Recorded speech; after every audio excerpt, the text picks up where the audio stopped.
رمضان میں اللہ رب العزت جہنم کے دروازے بند کر دیتے ہیں اور جنت کے دروازے کھول دیتے ہیں، اور رمضان میں اللہ تعالیٰ بے شمار لوگوں کی بخشش کرتے ہیں۔ تو کہیں ایسا نہ ہو کہ جو بے شمار لوگوں کی بخشش ہو رہی ہو ان میں آپ کا نام نہ آئے اور آپ رہ جائیں پیچھے۔ اللہ رب العزت ایسی ذلت اور رسوائی سے بچائے ہمیں۔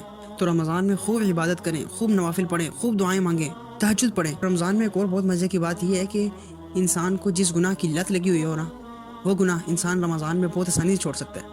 اگر ہمت کرے، تھوڑی سی کوشش کرے، محنت کرے تو بہت آسانی سے وہ گناہ چھوڑ سکتا ہے۔ باقی مہینوں کے بنسبت رمضان میں آپ کو مشقت اپنے اوپر اور اپنے جذبوں کو کم کچلنا پڑے گا، کیونکہ رمضان میں شیطان بھی نہیں ہوتا، شیطان کو بھی اللہ رب العزت قید کر لیتے ہیں۔ آپ کی جو بھی گندی عادتیں ہیں، اسی طرح جو بھی آپ کی گناہ ہیں جن کی آپ کو لت لگ چکی ہے، جو بھی آپ کے برے کام ہیں، سگریٹ پینا، جتنے بھی نشے کرنا، یہ سارے کاموں سے ہم رمضان میں آسانی سے چھٹکارا پا سکتے ہیں اگر آپ تھوڑی سی ہمت کریں۔ دیکھیں، اگر آپ ابھی پہلا روزہ ہے، آج ہمت شروع کریں گے تو انشاءاللہ کچھ دنوں کے اندر آپ کی وہ عادت چھوٹنا شروع ہو جائے گی، اور آخر بالآخر جب آخری رمضان ہوگا انشاءاللہ وہ عادت آپ کی آخری رمضان تک بالکل چھوٹ جائے گی۔ اور اس کے بعد پھر جب عید آئے گی تو پھر آپ کا دل پھر جب ظاہر ہے شیطان کھل جائے گا تو پھر آپ کا دل پھر مائل ہوگا اس گناہ کی طرف، ادھر جاؤں میں واپس۔